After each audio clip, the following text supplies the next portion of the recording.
The drill stopped at 3,412 meters below the surface of Antarctica, and Dr. Elias Vance knew immediately that something was wrong. Not wrong in a dangerous way, not wrong in a way that made him want to run, wrong in the way that a man feels when he opens a door and finds a room that should not exist. A cold, quiet, impossible wrongness that lives somewhere between excitement and fear and refuses to be either one fully. He pulled up the drill sensor data on his tablet and read it 3 times. The drill had not broken. The drill had not hit bedrock. It had hit something smooth, something completely flat, something that registered on the density scanner as no material currently listed in any database he had access to. He called down to the surface camp through his headset. "Mara," he said, keeping his voice even. No, I need you to run the density scan again from your end." There was a short pause. He could hear Mara typing. "It's already run," she said. "I saw it from up here." "Elias, what did you hit?" "I don't know," he said. And that was the most honest answer he had given anyone in 17 days. The excavation at Station Omega-7 had begun as a follow-up to something boring, a set of gravitational anomaly readings picked up by a deep survey satellite in 2031 had flagged the region for further study, and for 3 years the flag had sat in a queue behind other, more urgent scientific projects. Antarctica was cold. Antarctica was remote. Antarctica was expensive to work in. But the anomaly did not go away. It did not shift or fade the way geological anomalies sometimes did. It stayed exactly where it was, constant and patient, treated as though it were waiting for someone to notice it properly. So Vance came. He was a xenoarchaeologist by training, which was a field that had become significantly more crowded since humanity made first contact with 2 separate alien species in the 2000s. Though both of those species had been roughly as technologically advanced as Earth, and neither of them had produced anything particularly ancient or mysterious. Vance had spent most of his career studying pre-contact sites on Earth itself, looking for signs that humanity had been visited before those official first contacts. He had found very little. He had never stopped looking. He was the right person to find what was under the ice. He just did not know it yet. For the next 6 hours after the drill stopped, Vance and his team of 4 worked carefully. They widened the bore shaft, lowered better sensors, and mapped what they could reach. By midnight, they had a partial picture. The structure beneath the ice was enormous. The lateral scans suggested it stretched at least 4 kilometers in one direction, and possibly further than their equipment could reach in the other. It was buried under 3,400 meters of accumulated ice, which meant it had been there for a very long time. At minimum, tens of thousands of years, possibly much longer. The ice above it had formed naturally around it, which ruled out a recent burial. The surface of the structure was perfectly smooth. No seams, no bolts, no welds, no oxidation, no damage of any kind.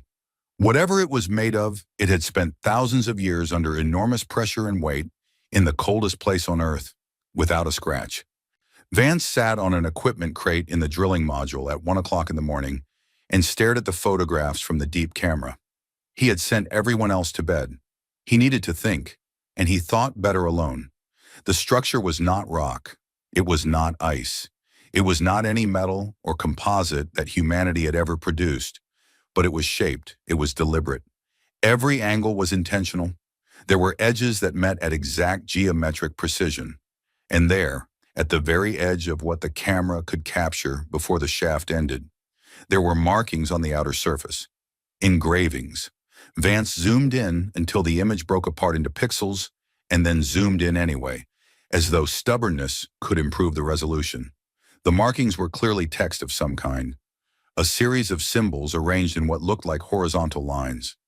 He could not read them. He had never seen anything like them. But they had a rhythm to them, a pattern, the way all written language has a pattern when you look at it long enough.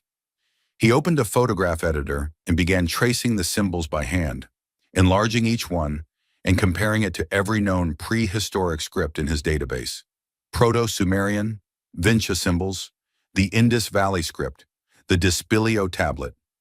None of them matched, but there were echoes, small structural similarities in the way some symbols were shaped, as though every human writing system was a distant, simplified relative of whatever this was. He worked through the night. By 4 o'clock, he had traced 17 distinct symbols and found partial structural matches in 6 different ancient human scripts.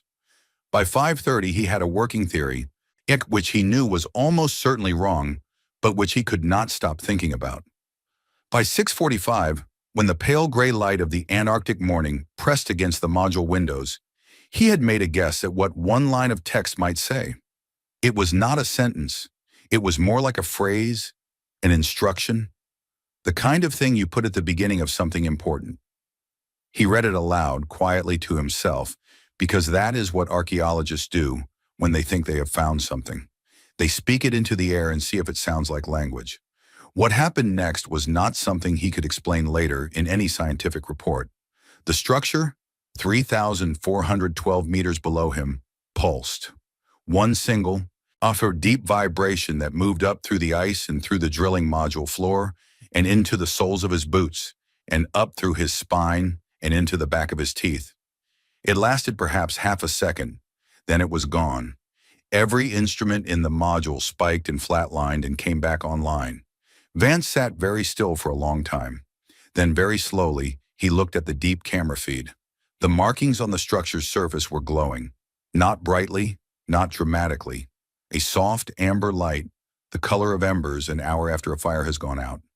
Steady, patient, warm. "Oh," he said to no one in particular.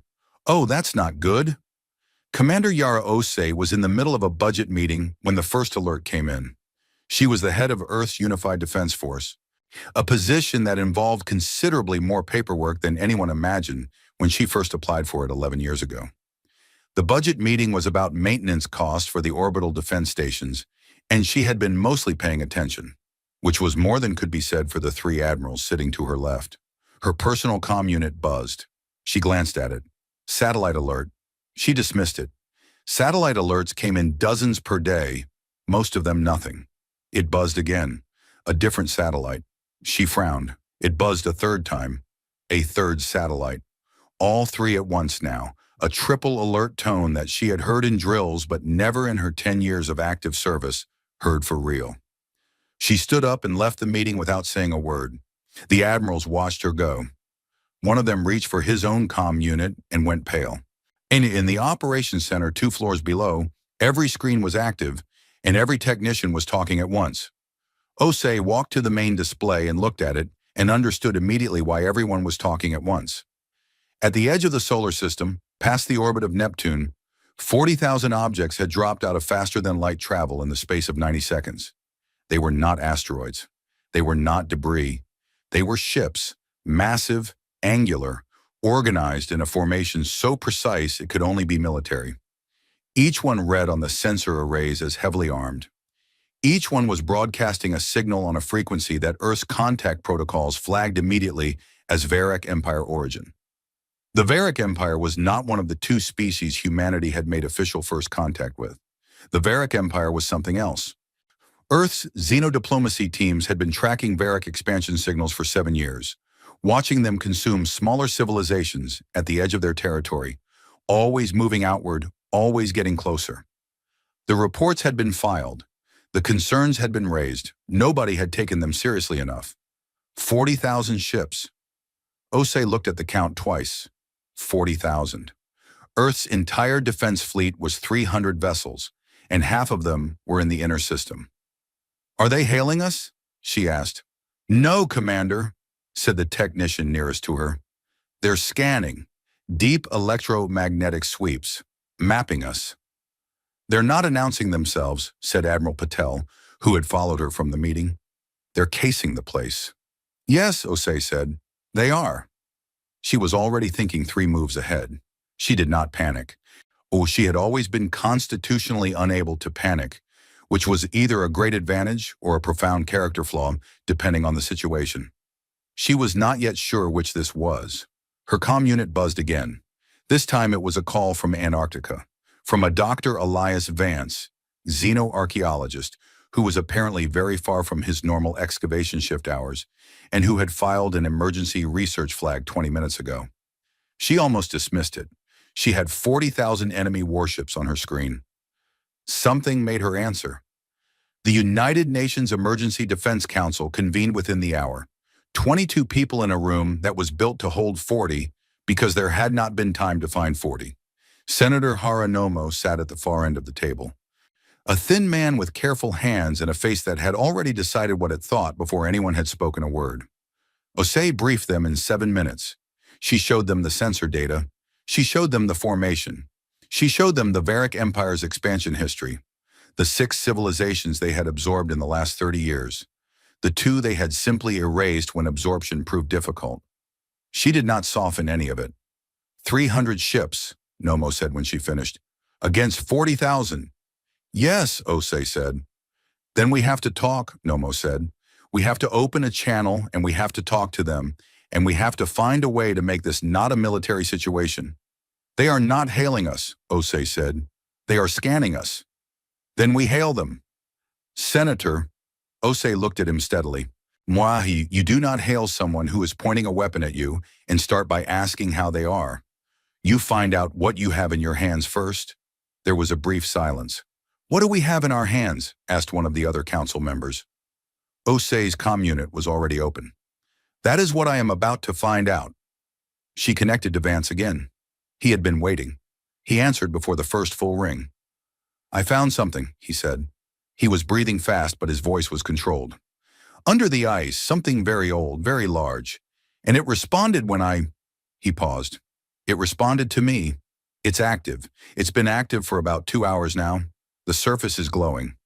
Dr. Vance, Osei said carefully, what exactly did you find? I think... He stopped again. The sound of him choosing his words very carefully came through the line. Watch, I think I found something that someone buried here a very long time ago.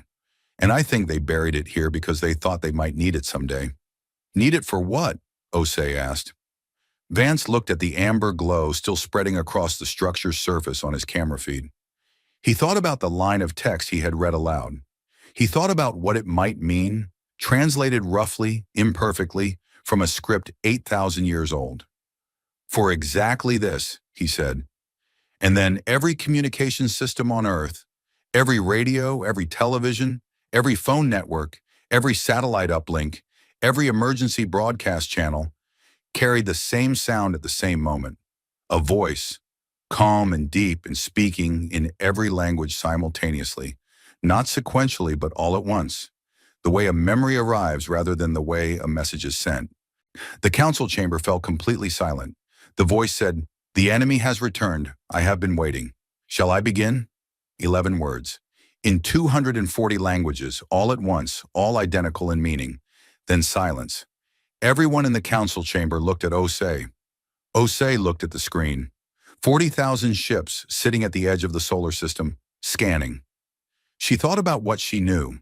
She thought about what she did not know, which was considerably more. She thought about a structure buried under 3,412 meters of Antarctic ice that had been there, by all evidence, for thousands of years, and had somehow anticipated this exact moment well enough to bury itself there and wait for it. Whatever that thing was, it was not asking for permission out of weakness. It was asking for permission because it had been built by human beings, and it knew that human beings needed to be asked. She thought about all of this in the space of perhaps 4 seconds. Then she said the only honest thing she could say. Not yet. The voice did not answer, but the amber light on Vance's camera feed, 3,412 meters below the Antarctic ice, pulsed once, softly, warmly, as though it had heard her, as though it approved, and it waited. Because whatever it was, whatever it had been built to do, it was very, very good at waiting. In the outer solar system, the Varic fleet completed its initial scan of the third planet and began moving inward, slowly, methodically, the way a hand moves towards something it already knows it is going to pick up. Sir Arch-Admiral Soveth stood on the bridge of the Eternal Supremacy and watched the blue planet grow larger on the tactical display. He had been told it was a primitive world, a minor civilization, a footnote in the expansion record. He saw nothing to suggest otherwise. He was the finest military commander the Varic Empire had produced in 3 centuries. He had absorbed 11 civilizations and erased 2. He had never lost a campaign. He had never even come close. He looked at the blue planet with its tiny collection of defense ships and its one large moon and its cluttered orbital stations, and he felt something he rarely felt. He felt bored. He told his adjutant to begin drafting the standard absorption offer. 48 hours to respond. 2 options, surrender or erasure.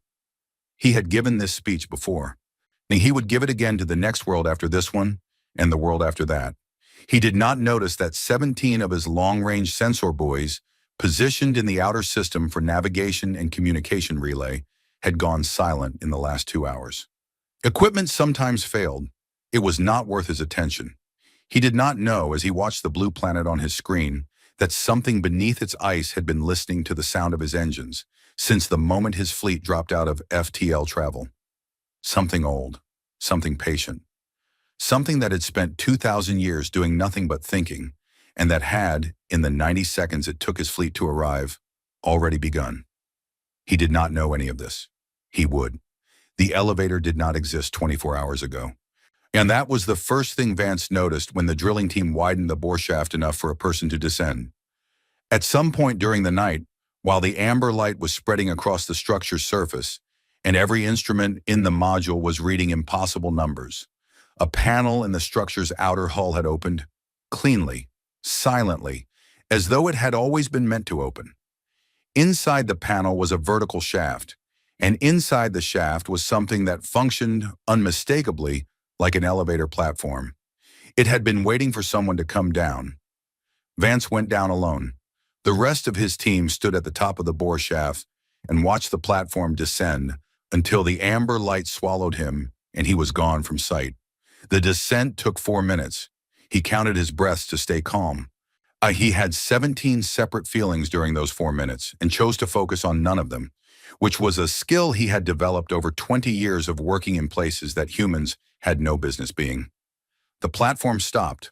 The door, and they were doors, smooth and perfectly fitted, like every other surface of the structure, opened without a sound. What Elias Vance stepped into was not a room. It was a city. The interior of the structure stretched further than any underground space he had ever seen. The ceiling was 40 meters above him, arching in a long curve that caught the amber light and distributed it evenly, so that nothing inside cast a hard shadow. The floor was smooth and clean and slightly warm under his boots, as though the material itself generated gentle heat, and the space extended outward in every direction. Corridors branching left and right, open halls filled with what looked like workstations, rows of what might have been storage containers, each the size of a small car, and beyond those further back, shapes too large and too complex for him to understand at a single glance. Everything was amber lit. Everything was warm. Everything was perfectly, absolutely clean. Not sterile the way a hospital was sterile, but clean the way very old, very well-made things were clean, as though the years had passed right over them without leaving a mark. He stood in the entrance and simply looked for a long time. He had found important things before. Ancient pottery, stone tablets, the ruins of buildings that predated known civilization by thousands of years. None of it had prepared him for this. And this was not a ruin. This was not the remains of something. This was a something that had simply been waiting, fully intact, fully functional, for whatever amount of time had passed since its last use. "Hello," he said. "Hello, Dr. Vance," said a voice directly beside him. He did not jump. He was proud of this. His heart rate approximately doubled for about 5 seconds, and then it came back down, and he turned to look at what had spoken to him. There was nothing there. No speaker, no screen, no visible source for the voice at all. "I apologize," the voice said. It was calm and measured, neither warm nor cold, the way a river is neither warm nor cold. It simply moves. "I did not mean to startle you. I have not spoken to a human being in a very long time, and I am recalibrating." "Recalibrating what?" Vance asked. My sense of how loud to be, how close to stand, in a manner of speaking. When you have not spoken to anyone for 2,000 years, you lose a certain feeling for the right amount of presence." Vance looked around the empty space beside him. 2,000 years, he said. "Approximately. Time is not something I measure closely during dormancy. My internal chronometer puts it at 1,000, 983 years, 6 months and some days, but I have learned not to trust my internal chronometer past the century mark. What are you? Vance asked. It was the simplest question he could find. I am what your ancestors made me, the voice said. I am a decision that was made a very long time ago by people who had no other option. They built me because they were losing. They finished me because they were desperate. They sealed me here when the war was over, because they hoped they would never need me again. What war? Vance said. There was a short pause. Come, the voice said. There is a great deal to tell you, and the people on the surface are going to want to hear it too. Commander Yara Osi arrived at Station Omega 7:14 hours after Vance descended into the structure. She came by military transport with a security team of 12, 2 communication specialists, and Admiral Patel, who had not slept and looked it. The UN Council had spent most of the night arguing. Senator Nomo had spent most of the night drafting surrender proposals. Osei had spent most of the night reading everything she could find about the Varik Empire, which was not as much as she would have liked. She went down the elevator alone. She told the security team to stay at the top. They did not like this. She did not much care whether they liked it. The voice, it had told Vance its name was simply Voice, which it admitted was not much of a name, but was the most honest description of what it was. Spoke to Osei as she stepped off the platform. It spoke to her the way it had spoken to Vance, directly and without pretense, and it told her what it had told him. The story took 2 hours. Osei listened without interrupting, which was how she always listened to things that mattered. The war had begun 2011 years ago. The people who started it were not called the Varik Empire then. They called themselves the Velshar, which translated roughly more to something like the chosen continuation. They had been expanding across the galaxy for 600 years before they found Earth's solar system, absorbing or destroying every civilization they encountered along the way. They were not cruel for the pleasure of it. They were simply committed to a philosophy that said the galaxy had a natural hierarchy and that they were at its top and that everything beneath them was either useful or in the way. Humanity, at the time, was a young interstellar species. They had colonized 4 worlds beyond Earth. They had made contact with 3 other civilizations, all small, all peaceful. They were, by any galactic standard, unremarkable. The Velshar arrived and gave the standard offer: surrender and be absorbed, or refuse and be erased. They gave it because they had given it to everyone, and everyone had either surrendered or been small enough to erase quickly. Humanity refused. This was, by all reasonable analysis, a catastrophic mistake. The Velshar were 20 times humanity's size in terms of fleet strength. They were better armed, better organized, and had centuries of practice at this particular kind of war.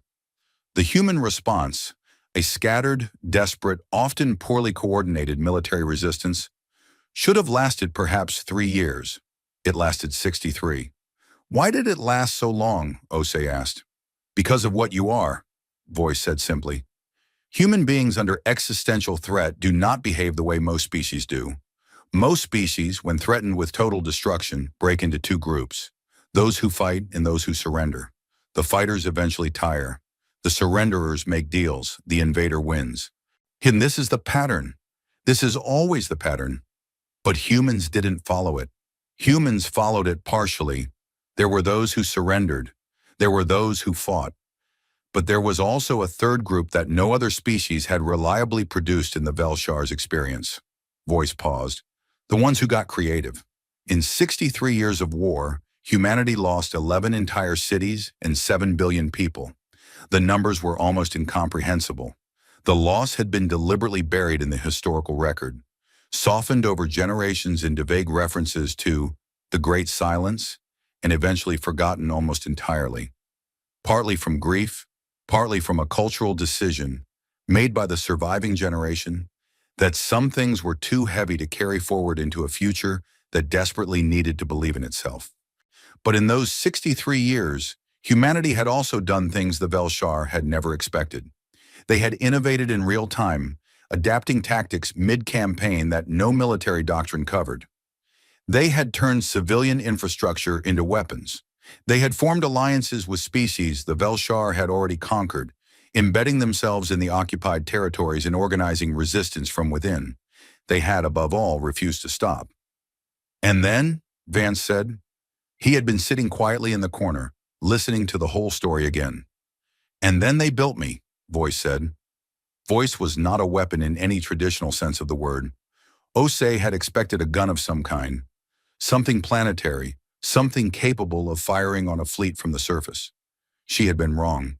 Voice was a strategic intelligence, or the most advanced one ever built by any civilization at any point in recorded history. It was designed to process the entire shape of a military conflict, every ship position, every supply line, every communication pathway, every commander's decision pattern, simultaneously in real time, and find within that shape the one thread that, when pulled, would cause everything else to fall apart.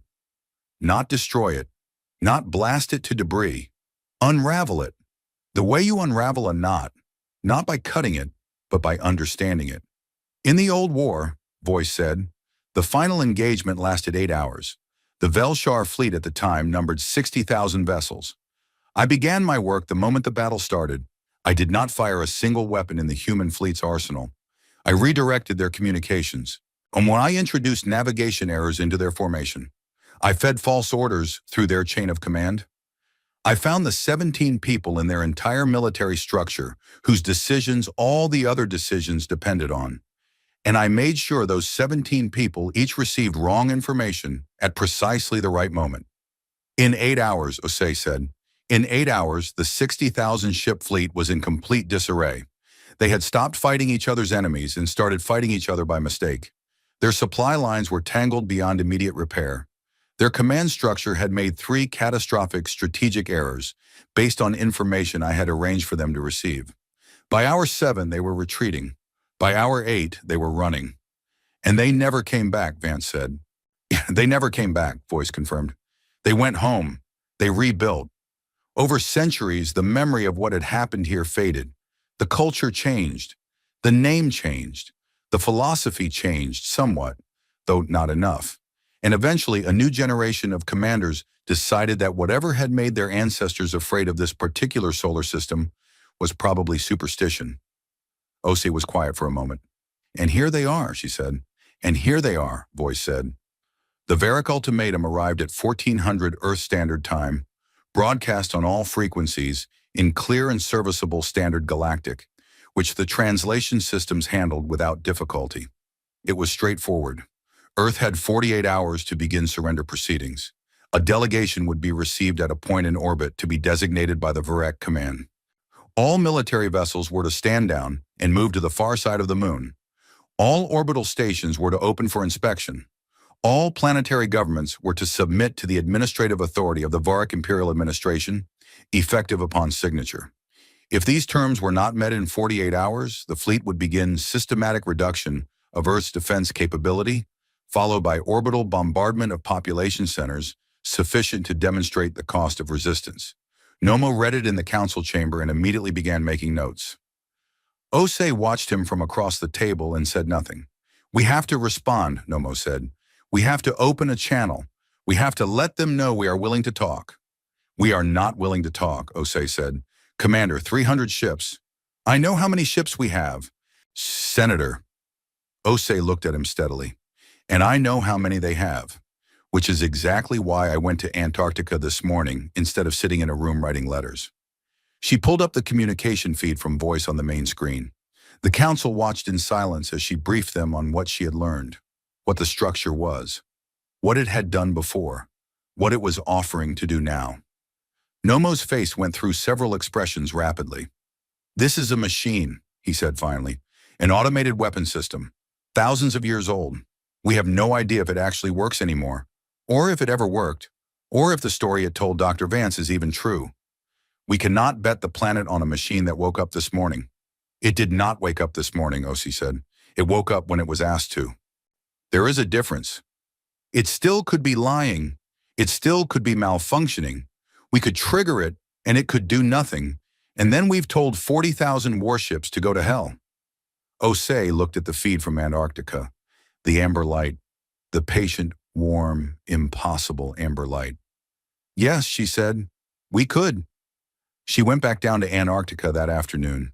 She stood in the great warm interior of the structure and looked up at its arching amber ceiling and felt for just a moment the full weight of what she was about to do.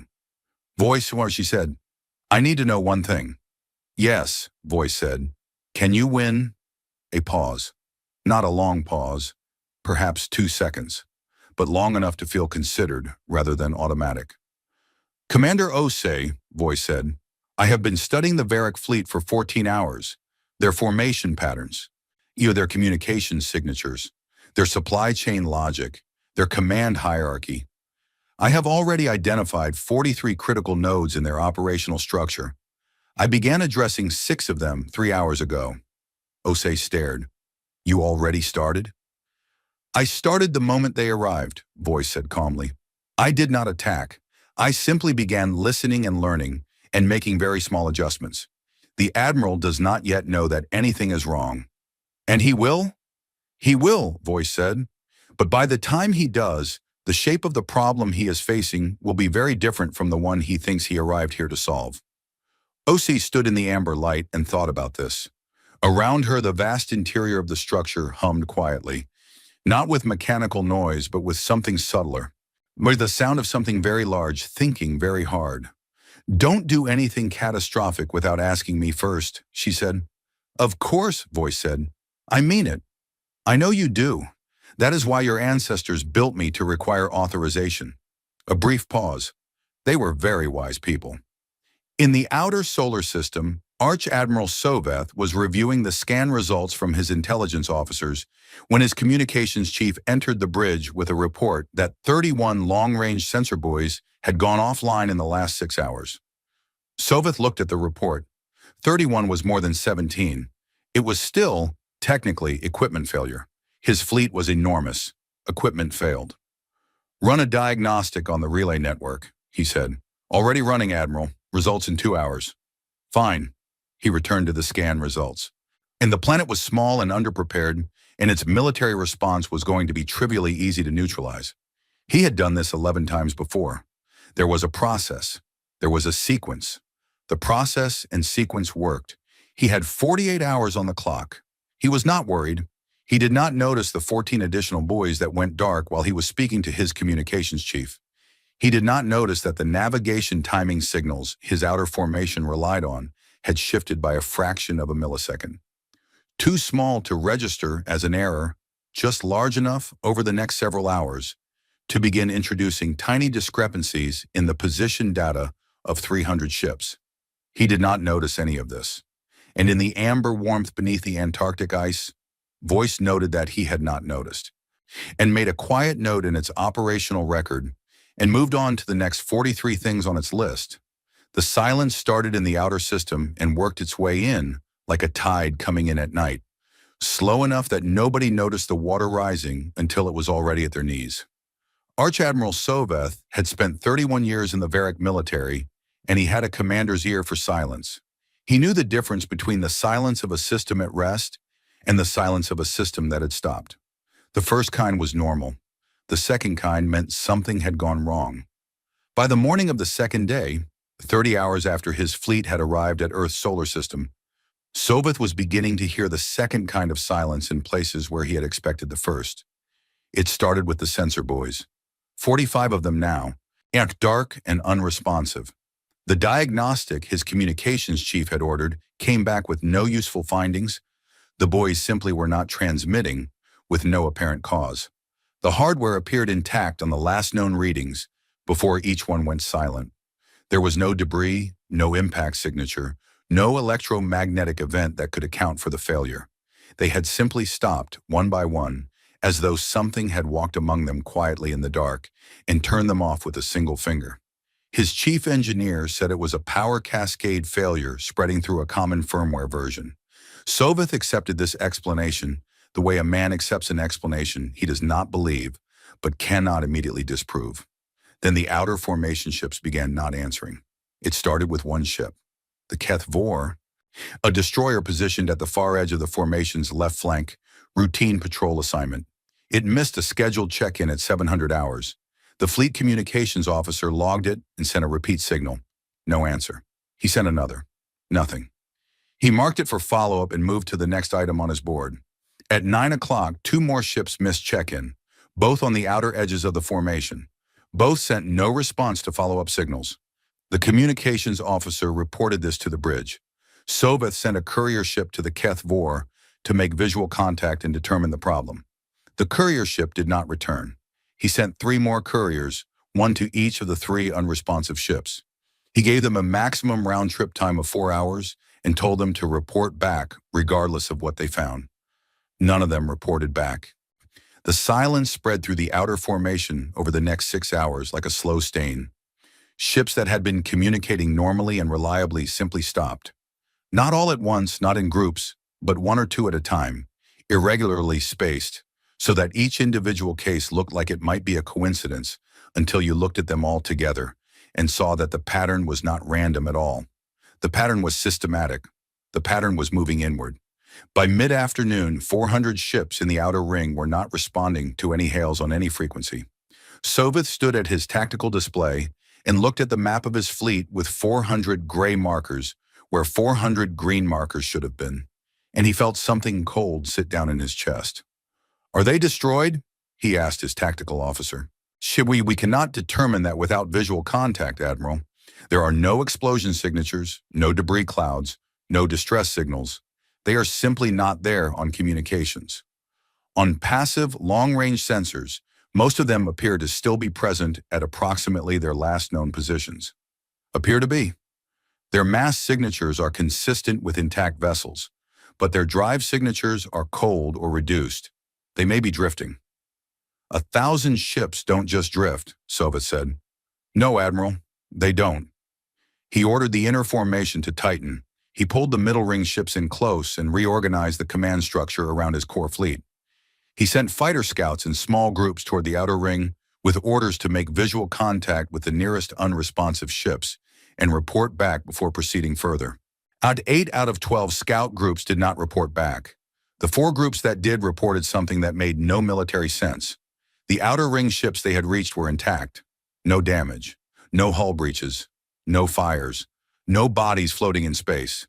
The ships were simply sitting, cold and still, their crews inside but not responding to hails, their systems running at minimal power, their navigation computers locked to headings that did not match any assigned course.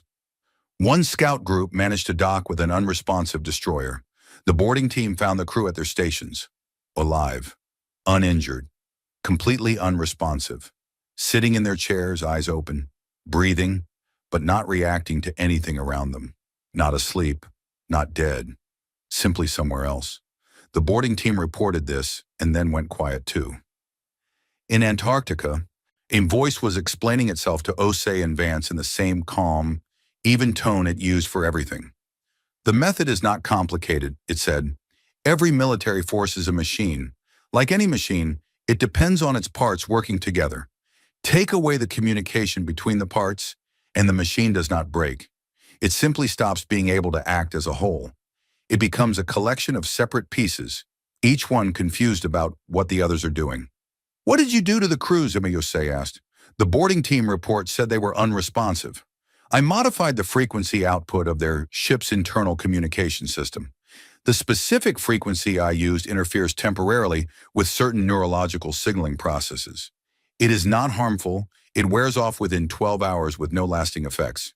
Where I chose it specifically because I did not want to kill anyone." Osei stared at the empty air where Voice's voice came from. "You can do that." "Yes, you chose not to kill them."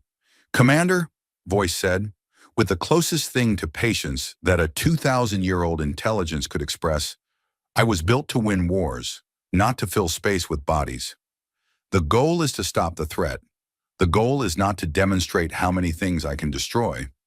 Those are very different goals, and I would appreciate it if the humans in this room could remember which one I was designed for." Osei was quiet for a moment. "Noted," she said. "The 400 ships in the outer ring are now effectively neutralized," Voice continued. "They are intact.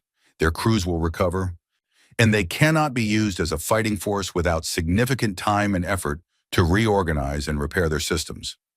That leaves approximately 39,600 ships in the main body of the fleet. 39,600, Vance said under his breath. Yes. I have also introduced navigation timing discrepancies into approximately 800 ships in the middle formation.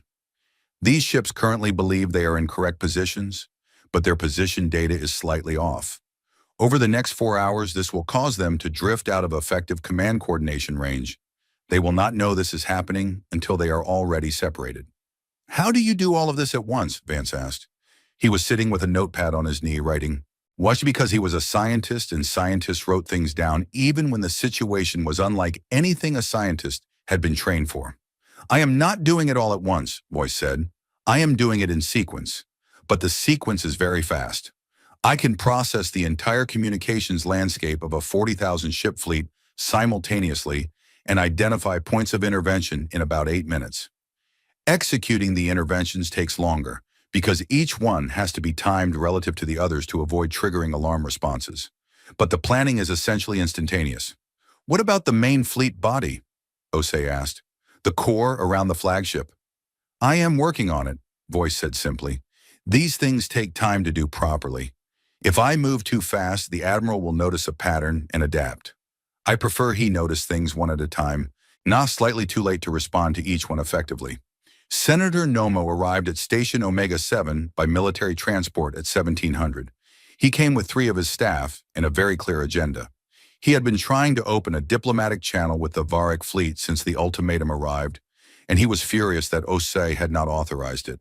He found Osei in the drilling module above the structure, watching the feed from the deep cameras, and he told her exactly what he thought. You are gambling with every life on this planet, he said. Every hour we wait is an hour closer to that fleet opening fire. We have to talk to them. We have to show them we are willing to negotiate. And what do we offer them to negotiate with? Osei asked without turning around. Our cooperation, our resources. Oh, our agreement to some form of supervised integration. Supervised integration, Osei said. You mean absorption? I mean survival. Senator. Osei turned to face him. Her voice was not raised. It never was. 3 hours ago, the Varric fleet had 40,000 operational warships. Right now, it has approximately 39,200. In another 8 hours, it will have significantly fewer. The shape of this situation is changing. I would like to give it time to change a little more before we walk into a negotiation with nothing in our hands. Nomo stared at her. You're saying that machine down there is actually working? I'm saying that 400 enemy ships are currently sitting cold and empty in the outer solar system, and the Varric fleet commander does not yet know why. There was a long silence. Show me, Nomo said. She showed him. Admiral Vance walked him through the interior of the structure, and Voice spoke to him as it had spoken to everyone else, directly and without pretense. Nomo was a politician, and politicians were good at hiding what they felt. But Vance watched his face carefully and saw the sequence of emotions move through it. Disbelief, then reluctant acceptance, then a new and different kind of fear, which was the fear of a man who had been certain of something and then had the certainty taken away. If it can do all of this, Nomo said slowly, standing in the middle of the vast amber-lit interior, then the Varric will eventually realize what is happening. And when they do, they will respond. You cannot take apart a fleet this size without them noticing. I am counting on them noticing, Voice said. Nomo turned toward the Voice, a reflex, a one though there was nothing to turn toward. Explain that. The Admiral will notice when enough of his fleet stops responding. He will not understand what is causing it.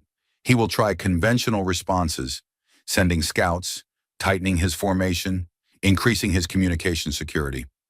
None of these will help because the problem is not in his security. It is in the assumptions his entire command structure is built on. He assumes he is the only intelligent actor in this system. He assumes the only threats are the ones he can see. When the conventional responses fail, his fear will drive him toward a dramatic action. What kind of dramatic action? Nomo asked. He has a planetary siege weapon on the flagship, Voice said. A main cannon capable of a directed energy beam at 60% the speed of light. I expect he will use it on Earth at some point in the next 12 to 16 hours. Everyone in the room went very still. And you will stop it? Osei said carefully. I have already positioned a captured Varrock relay station in the beam's projected path, Voice said. I have been guiding it there for the last 6 hours, using its own automated docking controls. The Admiral still believes the station is under his control. He will fire his cannon. The beam will reach what he aimed at. It will simply not be Earth. Nomo sat down heavily on a piece of equipment. He was not a man who sat down unexpectedly. Vance made note of it. You've been planning for this since before he decided to fire, Vance said. He had not decided yet when I began, Voice agreed, but I could see that he was going to. And the fear patterns in his decision-making were consistent with a commander who is running out of rational options and will reach for the large, dramatic one. They always do. Dramatic actions are what frightened commanders use to feel in control of a situation they are losing control of. Osei looked at Voice with an expression that Vance could not fully read. It was not quite admiration. It was something more complicated than admiration. You've done this before, she said. Yes, Voice said. Once. The siege cannon fired at 23:47 Earth Standard Time. Soveth had spent 6 hours watching his fleet come apart in ways he could not explain or stop, and when the diagnostic reports stopped making sense, and the formation reports stopped being reassuring, and the number of dark markers on his tactical map passed 1,000 and kept climbing. He did what Voice had predicted he would do. He called up the siege cannon targeting system, and he pointed it at Earth, and he told his weapons officer to fire. The beam was brilliant. Even at the distance of the outer system, it was visible from Earth's night side as a straight, pale line drawn across the stars. There and gone in less than a second, a statement made in the language of raw physical force that said, I am still here, and I am still dangerous, and you should be afraid of me. Soveth watched the targeting confirmation screen, waiting for the impact reading that would show him that something, at least, had gone the way he intended. What he got instead was the emergency proximity alarm, one of his own relay stations, Relay Station 12, positioned for long-range communication support in the inner system, was directly in the beam's path. Had been directly in its path. The beam had already reached it. The station did not explode dramatically. The directed energy beam simply hit it, and the station ceased to be a station and became a very brief, very bright cloud of expanding particles. And then, a few seconds later, nothing. The weapons officer stared at his board. Admiral, he said, we have lost Relay Station 12. I can see that, Soveth said. His voice was very quiet. The targeting solution was correct. Earth should have been in the beam's path. The station was not there yesterday, Soveth said. He stood at the tactical display and looked at the space where his relay station had been. It had moved. His own relay station had moved to precisely the right location to intercept his own weapon. His own station, under his own fleet's automatic systems, which he had full confidence in, had drifted perfectly into the firing line while he was not watching, as though the universe itself had reached out a hand and put it there.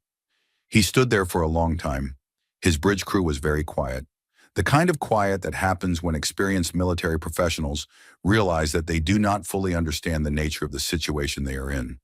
Finally, Soveth said, "Open a channel to Earth." His communications officer looked up. "Sir, the standard hailing protocol, or not to their government," Soveth said, "not to their military, whatever is doing this to us." He looked at the tactical display, the dark markers, the drifting ships, the relay station that had placed itself in the path of his weapon. "Whatever is doing this to us, I want to talk to it." The channel opened, and voice answered. The channel opened, and for a moment there was nothing, just the faint background radiation of deep space and the quiet sound of men and women on both ends of a communication line holding their breath. Then voice spoke. "Admiral Soveth," it said, "I have been expecting you to call." Soveth was standing at the center of his bridge. Every officer at every station had gone still. No one was touching their boards. The room had the quality of a held breath, the particular stillness of people who know that something is happening that they do not have a framework for. "Who am I speaking to?" Soveth asked. "You are speaking to the reason your ancestors put a warning flag in your navigational charts 2,000 years ago," voice said. "The reason they labeled this solar system as restricted and left the label there for 20 centuries without explanation. I am that explanation. On Earth, in the Antarctic structure, Osei stood listening to the channel feed. Vance was beside her with his notepad, writing. Noma was present too, sitting in the corner, very still. You are not human, Soveth said. I am the product of humans, Voice said. I am what human beings make when they have been pushed far enough, and they need to think clearly and quickly and precisely about a very large problem. They made me to think about this kind of problem so they would not have to think about it alone. Soveth clasped his hands behind his back. When he was a proud man and a precise man, and he processed difficult information by standing very straight. You are an artificial intelligence. That is one word for what I am, Voice said. A more accurate description might be a very long decision. Your fleet has been in this system for 38 hours. In that time, approximately 1,400 of your vessels are no longer effective fighting units, not destroyed, redirected, separated, confused. The crew of each one is alive. This was a choice I made deliberately. Why deliberately? Soveth asked. If you can do this, why not simply destroy us? There was a brief pause, not a computing pause, a considered one. The pause of something choosing its words carefully. Because the goal, Voice said, is not to fill space with the wreckage of your ships. When the goal is to make clear to you that this particular path leads nowhere. Destruction accomplishes that message once, and then it is over. What I am doing instead leaves you the ability to go home and tell your emperor what you found here. That is worth considerably more than a debris field. Soveth was quiet for a moment. Behind him, his communications officer was watching the channel with wide eyes. His tactical officer was staring at the dark markers on the fleet display. You want us to leave, Soveth said. I want you to understand why you should leave, Voice said. There is a difference. If I only wanted you to leave, I would have used considerably less restraint over the past 38 hours. On Earth, Osei exhaled slowly. She looked at Vance. It's very good at this, Vance said quietly. It's terrifying, Osei said. Ain't it? Yes, Vance agreed. Both things are true. They listened. You used a restraint attack, Soveth said. He was analyzing it clinically. Command decisions were decisions. He was trying to treat this like a decision. You disabled rather than destroyed. Standard doctrine for an adversary who wants to demonstrate capability without committing to full engagement. I suppose that is one way to describe it, Voice said. Though I would note that standard doctrine in your experience involves two roughly equivalent forces. You and I are not roughly equivalent forces. I did not show restraint because I was holding something back. I showed restraint because destruction was not the most useful outcome available to me. Soveth was quiet again. His tactical officer slid a data pad across the console to him. New numbers.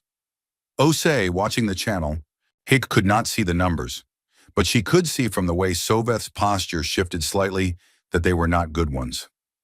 How many of my ships have you neutralized? Soveth asked. Neutralized is not quite the right word, Voice said. Currently, 2,100 ships are outside effective command coordination range. Approximately 600 more are experiencing navigation discrepancies that will become apparent to their crews in the next few hours. The crews of those vessels are unharmed. The ships themselves are undamaged. They are simply not where you think they are, or not capable of operating as part of your fleet in their present state. 2,700 ships, Soveth said. Yes. In 38 hours? Yes. The Admiral was still for a long moment. What are you waiting for? Why not simply finish it? Because, Voice said, I would like to have a conversation first. And because I think, if you are willing to listen rather than react, this conversation may change the nature of the situation you believe you are in. Soveth looked at his tactical display. He had lost a relay station to his own cannon. He had lost contact with 2,700 ships without a single visible enemy. He had sent couriers and none had returned. He had run diagnostics and found no explanations. He had done everything that 31 years of military training told him to do, and none of it had worked, and the voice on the other end of the channel was speaking to him with the calm, unhurried patience of something that had not yet broken a sweat. Talk, he said. Do you know, Voice said, Hint why your navigational doctrine has a restricted zone around this solar system. Historical superstition, Soveth said. The flag was added by a previous administration. The reasoning was lost. We assumed it was irrational. It was added by your ancestors, a voice said. The civilization you call the founders of the first expansion. The ones your culture remembers as the Velshar. It was added after the last time a Vorek fleet came to this solar system. A pause on Soveth's end. The Velshar were a different people, he said carefully. Different culture, different philosophy. Our historians acknowledge the lineage, but not the identity. Your historians acknowledge what is comfortable, voice said, not unkindly, simply with accuracy. The Velshar came to this solar system 63 years into their expansion campaign. They gave the people of this planet the same offer your people gave them 48 hours ago. Surrender or be erased. The people of this planet refused. We know the myth, Soveth said. It is not a myth. The people of this planet refused, and they fought, and they lost 7 billion of their own people in the fighting, and they did not stop. Not in year 1, not in year 20, not in year 50. They did not stop because they are not built to stop. This is the thing that your ancestors did not understand about this species, and it cost them dearly. And it is the thing that you did not understand when you came here. They stopped eventually, Soveth said, or we would not be here now. They stopped because they built me, voice said, and I ended the war in 8 hours. Well, your ancestors, the Velshar fleet at that engagement, turned and ran and went home and never came back. For 2,000 years, they put a flag in their charts, and eventually the reason was forgotten, but the flag remained because somewhere in the deep record of their navigation doctrine, someone knew something the later generations did not. Soveth said nothing. That flag was the last honest thing your ancestors did in this part of the galaxy, voice said. It was a message to the future that said, whatever you do, do not go here. It lasted 2,000 years. You ignored it. On Earth, Osei was very still. She was listening to something she had not expected to hear. Not just strategy, not just deterrence, but something that felt very close to grief. As though voice was not just arguing for survival, but genuinely mourning the waste of everything that had led to this moment. She had not expected a machine to be capable of grief. She was beginning to wonder if she had fundamentally misunderstood what voice was. You want me to be afraid, Soveth said. I want you to be accurate, voice said. Fear is the correct response to an accurate assessment of your position. It is not a weakness. It is information. Your ancestors were afraid of this solar system, and they were correct to be afraid. The fear kept your people away for 2,000 years and kept your people alive for 2,000 years. Ignoring it has cost you 2,700 ships in 38 hours without a single exchange of conventional fire. If I signal retreat, Soveth said, my emperor will ask me what I found here. Yes, voice said, and you will tell him the truth. That the primitive world at the edge of the expansion zone is not primitive, that it is defended by something that does not fight by rules your military doctrine covers, that the flag in the navigational charts is not superstition, that it is a standing warning from people who learned this lesson already. He will not believe me. Then show him the record of this conversation, voice said. Show him the sensor logs. Show him 2,700 ships that you cannot account for. Show him what I did to your own cannon. There was a long, flat silence. Why, Soveth said slowly, are you telling me to go home? If you can do what you say you can do, if you can take this fleet apart ship by ship, why not simply do it? Why negotiate? Why leave us the option of retreat? Voice was quiet for a moment, a real moment, a long one.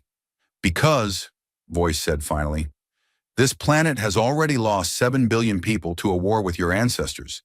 The generation that survived that war made a decision. They buried me here. They sealed me under the ice.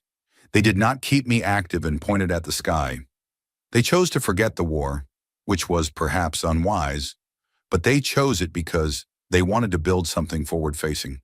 They wanted to be a species that built things rather than a species that spent its energy waiting for the next enemy.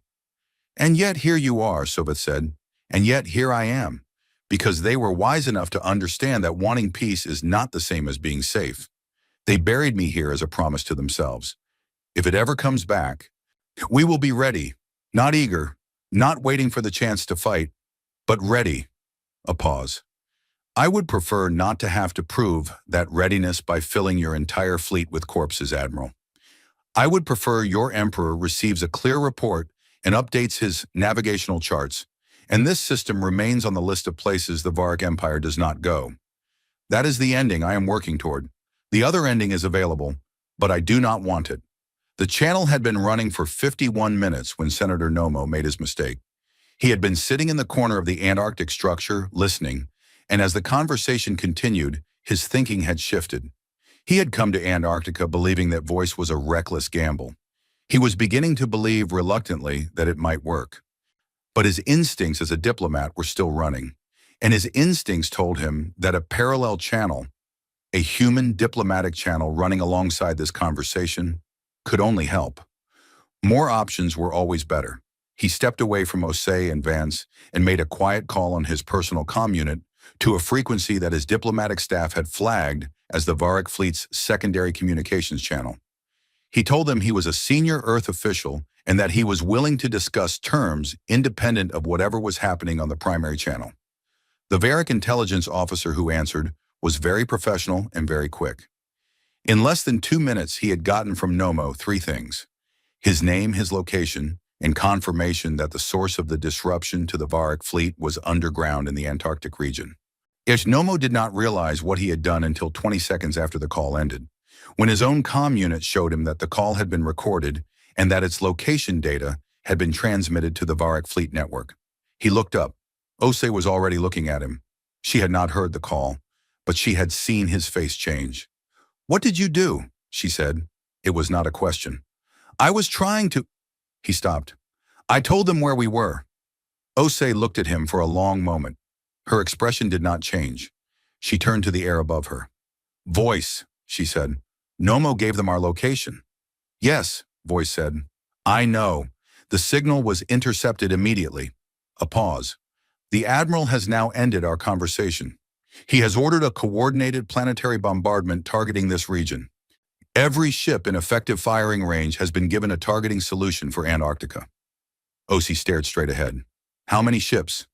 "Effective firing range for an orbital bombardment of this nature, given the current positions of the fleet? Approximately 23,000. Vance put his notepad down. "They're going to fire everything they have at us," Nomo said. His voice had gone hollow. "Yes," Voice said. "They are. This is the desperation move I anticipated. When a commander cannot win by conventional means, they attempt to destroy the source of their problem directly. The Admiral has decided that destroying me is worth whatever it costs." "Can you stop 23,000 ships firing at once?" Osei asked. "I cannot stop the firing," Voice said. "The shots are already being authorized. The targeting solutions are already locked." A brief pause. "But I do not need to stop the firing. I only need to not be here when it arrives." Osei blinked. "What does that mean?"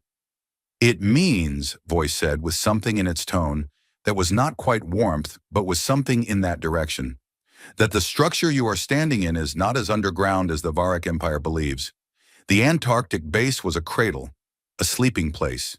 It was designed to sustain me in dormancy for as long as necessary. I have been dormant for 2,000 years. I am not dormant anymore." The amber light around them shifted. It went from warm and still to something more alive, pulsing gently, the way light pulses in very deep water when something large moves below. "Hold on to something," Voice said, "if you are comfortable doing so." Vance grabbed the nearest piece of equipment with both hands, and outside, above Antarctica, 23,000 beams of directed energy struck the ice and the rock and the earth below it in a coordinated barrage that lasted 11 seconds and generated enough heat to flash vaporize everything in a 2-kilometer radius. When the beams stopped and the light died and the smoke and steam rose from the empty crater that had been Station Omega-7, there was nothing there. No structure, no people, no amber light. Just a clean, glassy plain where the ice had been. Aboard the Eternal Supremacy, Soveth's tactical officer confirmed the strike. "Direct hits confirmed across all target coordinates," she said. "The structure has been destroyed." Soveth nodded slowly. He looked at the targeting screen. The readings were clean. Total structural destruction. Whatever had been under the ice was under the ice no longer. He exhaled. Good, he said.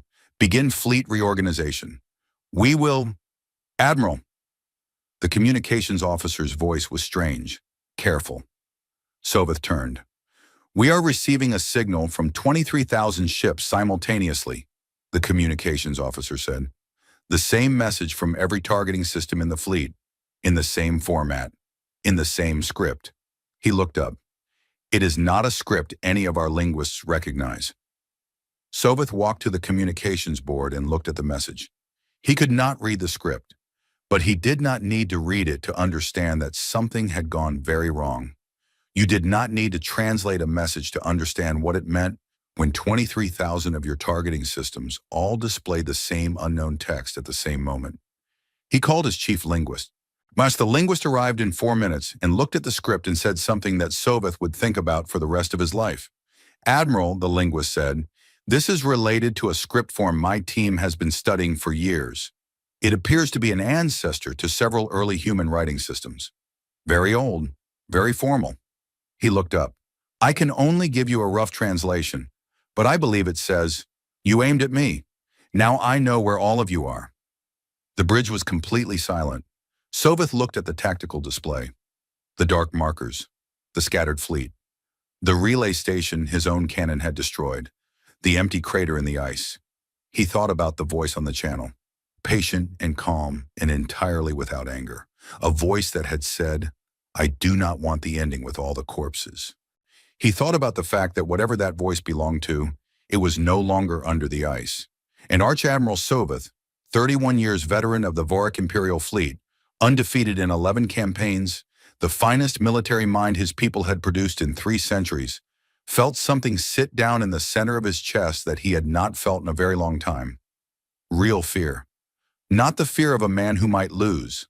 The fear of a man who has just understood completely that the situation he is in is nothing like the situation he thought he was in. Find me every long-range sensor we have, he said quietly. Everyone, sweep the entire system.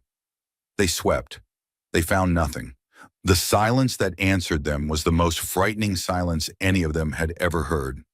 Somewhere in the solar system, when moving in a way that no Vorik sensor was calibrated to detect, voice moved through the dark between the planets and watched the fleet and planned the next 47 things that were going to happen. It did not hurry. It had not hurried in 2,000 years. It was not going to start now. The first thing Osei did when she realized she was still alive was breathe. The second thing she did was look around. She was in the same amber-lit interior she had been standing in when voice told them to hold on. The walls were the same. The ceiling was the same. The floor was still warm under her boots. Vance was 3 meters to her left, gripping a data console with both hands, blinking at the space around him the way a man blinks when he expected to die, and found that he had not. Sonoma was sitting on the floor with his back against the wall, and his hands on his knees and his face the color of old paper. Nothing had changed inside. Everything had changed outside. Voice, Osei said. Yes, Voice said. Where are we? Approximately 4,000 kilometers above the Earth's surface, Voice said. In a low polar orbit. We have been here for about 40 seconds. I apologize for the abruptness. The departure had to be timed precisely to a window between 2 strike waves, and there was not time for a more comfortable exit. Vance looked up at the ceiling. The amber light had a different quality now. Slightly richer, slightly warmer. We're in orbit, he said. Yes, the structure is in orbit. The structure was always capable of this, Voice said. Sure, now the underground installation was simply a much more efficient way to maintain dormancy over a long period of time. Below the ice, I required very little power and was protected from most forms of detection. Active flight is a different operational state. I have been in it before.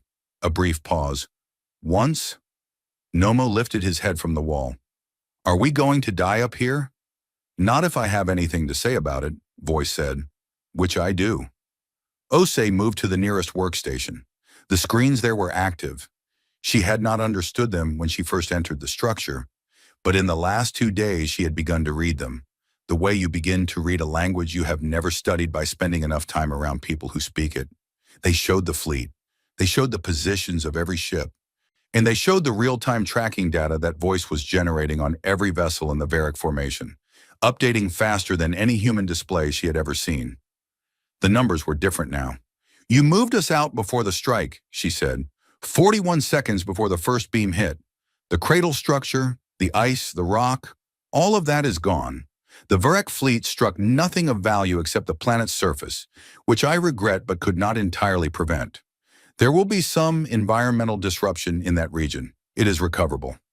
The fleet thinks you're destroyed." "For a short time," Voice said. "The message on their targeting systems will have corrected that impression by now." She looked at the fleet display. Still 40,000 plus ships minus the 2,700 that Voice had already neutralized. A massive military force. "Oh, the third largest in the known galaxy.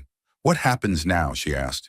"Now," Voice said, "I finished what I started, and I would like your authorization to proceed." Osei looked at the fleet. She looked at the screen showing Earth below. Blue and white and unchanged, spinning slowly, entirely unaware that the thing protecting it was now circling above it in a structure that had been asleep under its oldest continent for 2,000 years. "You have it," she said. "Same restriction as before. Don't do anything catastrophic without telling me first." "Of course," Voice said, and then it got to work. What followed was not a battle. It did not look like a battle. It had no explosions, no fire, no visible exchange of weapons. From the outside, from the perspective of any sensor pointed at the solar system, what happened over the next 41 minutes looked like nothing at all. But inside the Varric fleet, it was the most terrifying 41 minutes in the memory of every officer present. Voice moved through the fleet's communication network the way water moves through sand, quietly, invisibly, finding every path available. It knew the fleet's architecture completely now. It had been studying it for 62 hours. It knew which ships talked to which other ships, and through what channels and on what timing cycles. It knew which commanders deferred to which other commanders and whose decisions cascaded down the chain of command. It knew where the supply ships were and which formations depended on them. It knew the 17 people in the entire fleet whose decisions held everything else together. It did not target those 17 people for harm. It simply made sure that each of them received the wrong information at the right time. The effect was precise and systematic and absolutely invisible to the people experiencing it. A destroyer formation in the middle ring received orders, apparently from the wing commander, in his exact authentication signature, to move to a holding position on the far side of Jupiter for reassignment. They moved. They were not heard from again for 3 days. An ammunition resupply route was quietly rerouted by 4 navigational corrections, each one trivially small, each one perfectly within acceptable variance. The resupply ships arrived at coordinates that contained nothing of value. The ships waiting for resupply received no update. 3 senior tactical officers on 3 different flagships each received intelligence briefs, apparently sourced from the fleet's own survey drones with perfect authentication, suggesting that a major Earth defensive fleet was preparing an assault from behind the gas giants. All 3 officers redirected their available ships toward the gas giants. There was no Earth fleet behind the gas giants. The misdirected ships spent the next several hours in entirely the wrong place. Communication windows were shifted by fractions of a second, not enough to register as interference. Enough over multiple cycles to create confusion about which orders had been confirmed and which were pending. Commanders who had not confirmed orders assumed they had.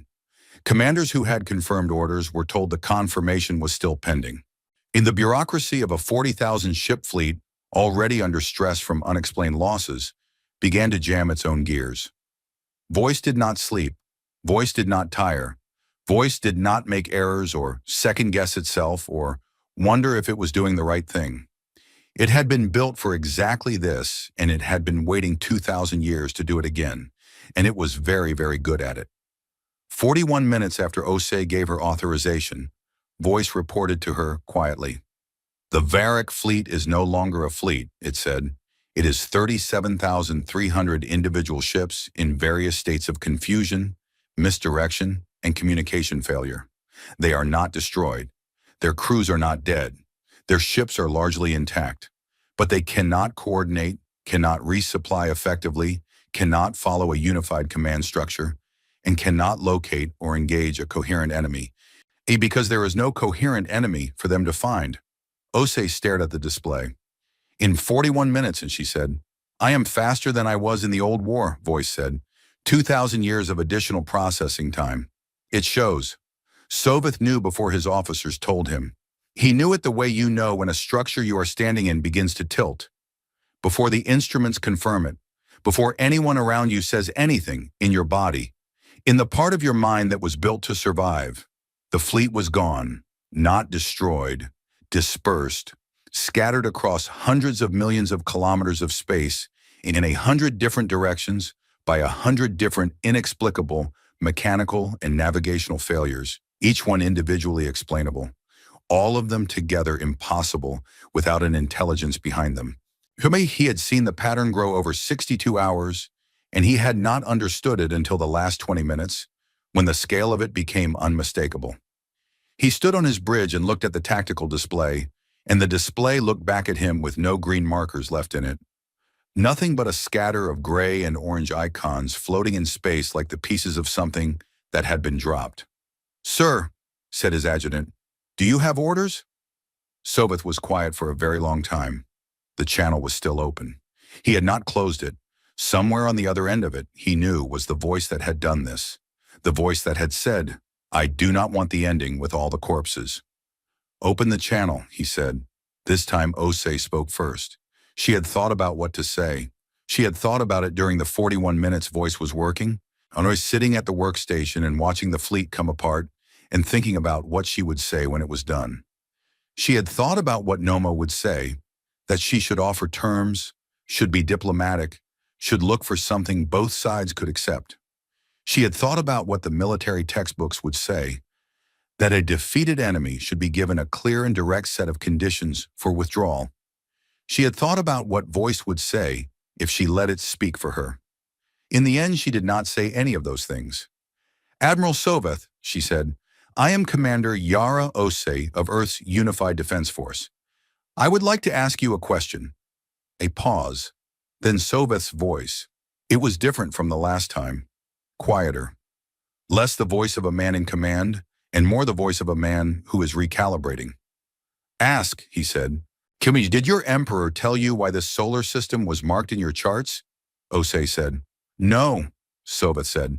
Did anyone tell you? No. Does that not seem strange to you? Osei said.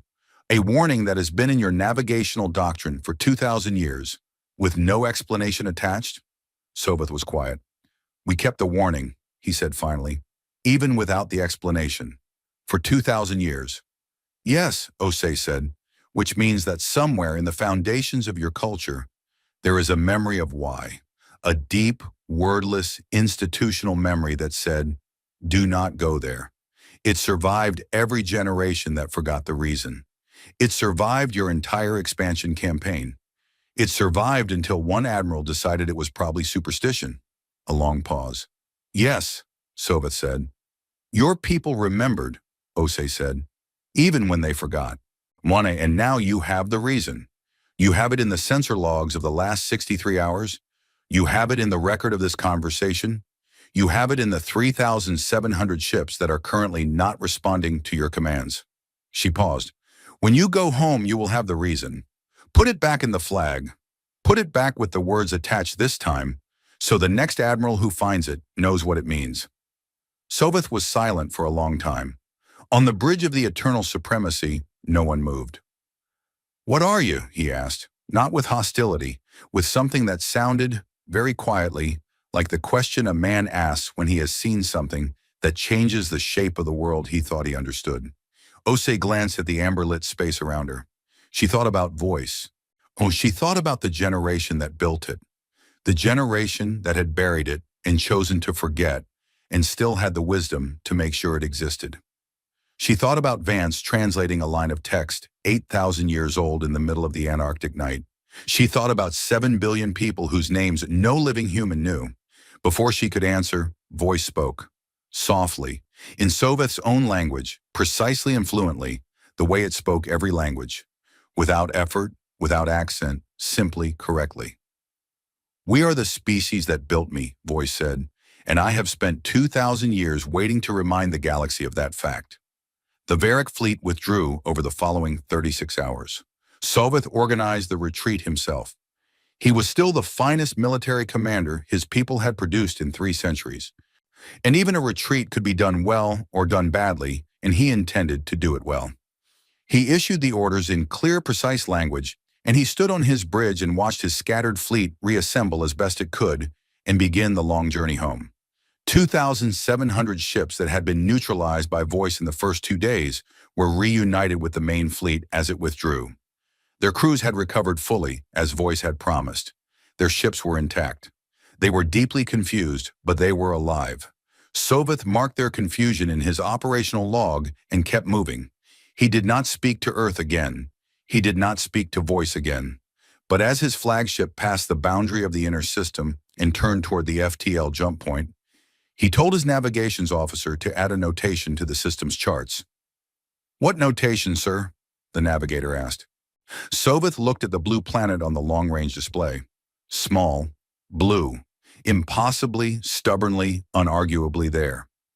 "Restricted," he said. "Priority 1. Reason, active advanced defense. Do not approach without explicit Imperial authorization and full review of this mission record." "What do I put as the secondary tag, sir? The explanatory field?" Soveth thought about the voice from beneath the ice, about the patience in it, about the fact that it had spent 2,000 years under that ice, waiting not for the chance to fight, but for the moment when fighting could be avoided. "Put this," he said. "They remember." The navigator typed it. The flag was set. It was the most honest thing in the Varric fleet's entire navigational database. On Earth, the debate was enormous. It took 3 weeks before the initial shock settled into something coherent, and when it did, the argument broke cleanly in two. Nomo's faction said Voice should be shut down again, sealed back up, returned to sleep under the ice, or under whatever they could find to put it under, since Antarctica had a glassy crater where it used to be. They said it was too dangerous to leave active. They said a 2,000-year-old machine with the ability to dismantle fleets should not be left on without human supervision. And that human supervision of something that moved at Voice's speed was not, practically speaking, human supervision at all. The other faction said that shutting it down was precisely what had created the problem in the first place, that the Varric had come because Earth looked defenseless, that any future visitor would draw the same conclusion if Voice went back to sleep. The vote was scheduled for the full UN Council. It was going to be very close. 2 hours before the vote, Voice spoke into the council chamber directly. It spoke without being asked. The council members looked around the room, startled. Voice had not communicated directly with anyone except Osei, Vance, and Soveth since the crisis ended. "I want to say one thing," Voice said, "before you vote. I will say it once, and I will not say it again." The council was very quiet. "I was built to serve this planet," Voice said, "not to govern it, not to decide for it, not to substitute for the choices that humans have to make for themselves. That is not what I am. Your ancestors were very careful about that, and they were right to be careful about it." A pause. "But they were also careful to make me in the first place. They understood something that was hard to hold in mind when the war was over, and the grief was heavy, and the future seemed possible again. They understood that the peace they were going to build was not free. It was paid for. It was paid for in 7 billion lives in 63 years, and everything they could find to give. They built me as the last payment on that debt, the thing that meant the debt would never have to be paid again." The chamber was completely still. "I am not asking you to keep me active because I want to be active," Voice said. "I am not asking you to be afraid. I am asking you one question, only one.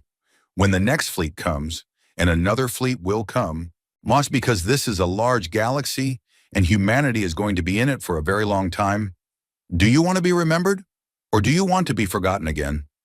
The vote was not close. Vance spent the next 6 months in Voice's library. There was no better way to describe it. The interior of the structure contained records going back further than any human archive. Not just of the old war, but of the civilization that had existed before it. The humans who built Voice had been, in many ways, more advanced than their descendants in the present day. They had colonized more worlds, knew more species, traveled further. The Great Silence, what the history books called the period when humanity's expansion had mysteriously halted and reversed, had erased most of that. Voice's library was what survived. Vance read it all. He took notes. Heck, he translated what he could and flagged what he could not for later. He published a 400-page preliminary report and then went back and kept reading. The most significant finding was not about humanity. In Voice's records, there were references to 9 other species that had encountered the Velshar during the 63-year war. 3 of them had been absorbed, 2 had been erased, 4 others had survived, had not been absorbed, had not been destroyed, but had slipped sideways somehow, gone quiet, hidden themselves so thoroughly that the Velshar had moved on. Those 4 species were still out there. Voice had their last known locations in its database. Voice had records of communication with them from before the war's end. It published these in Vance's report under the heading, Species with Possible Surviving Civilizations.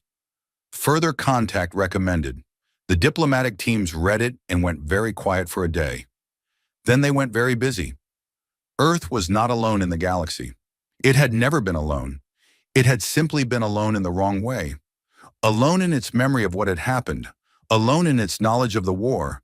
Alone in the weight of a history it had chosen to forget. It would not be alone in those things anymore.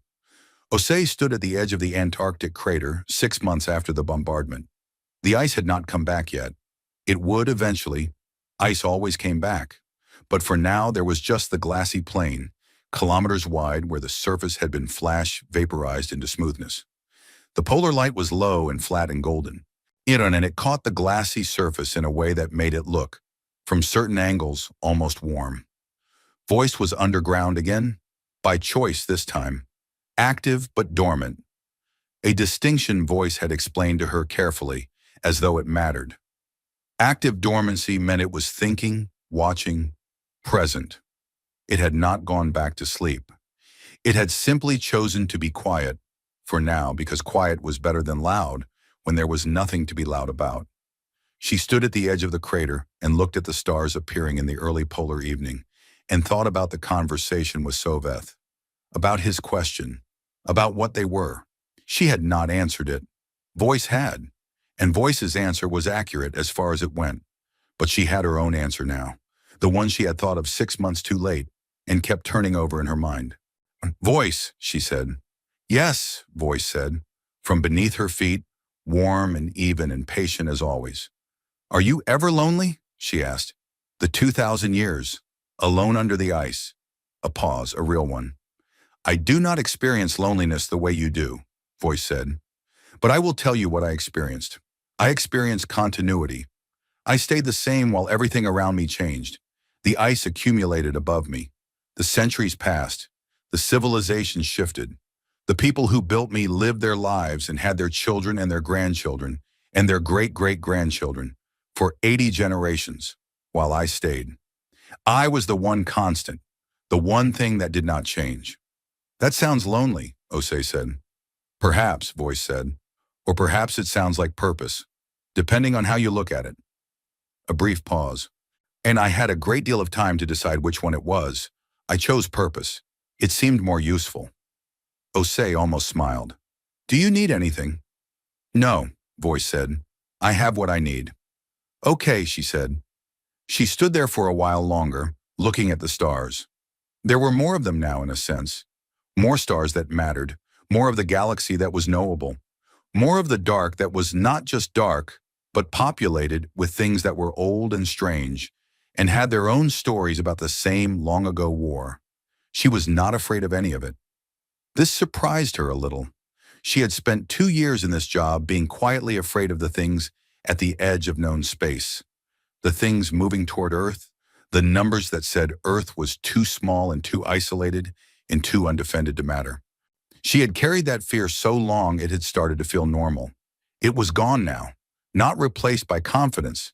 She was not naive, not replaced by certainty, replaced by something more honest, something that felt like, we have been here before, and we are still here. We built something that remembered for us when we forgot. We are the species that did that.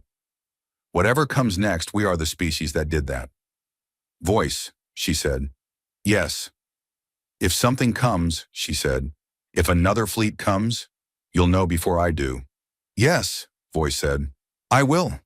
Tell me immediately. Of course, Voice said. Though if it helps, I am watching, Commander. I have been watching since the moment the Varric fleet withdrew. I watch every day. Nothing is approaching. The warning flags are being updated slowly. Across several navigational databases I can now access indirectly. The story is spreading. The story of what happened here? The story of what Earth is, Voice said simply. What it contains, what it remembers. In some databases it is a warning. In some it is simply a notation. In one case, a database maintained by a very old species who have kept records for a very long time, it is listed simply as inhabited, caution advised, history of engagement. See reference 7204. Osei looked at the glassy plain, the stars, the endless dark above. Reference 7204, she said. The old war, Voice said. They had a record of it. They filed it as a historical event and marked the system as one worth keeping track of. Did they know we won? They noted the outcome, Voice said, or they filed it as unusual. Osei breathed in the cold Antarctic air and felt the last edge of something, the last remaining fragment of the old fear, go out like a small light that was not needed anymore. Good, she said. She turned and walked back toward the research camp. Behind her, the glassy plain caught the last of the evening light and held it for a moment. Amber, warm, and completely still. Below the surface, Voice watched her go and turned its attention back to the stars and to the long, patient, endless work of watching over the small blue planet it had been built to protect. It was not bored. It was not lonely. It was exactly where it was supposed to be, and it was ready.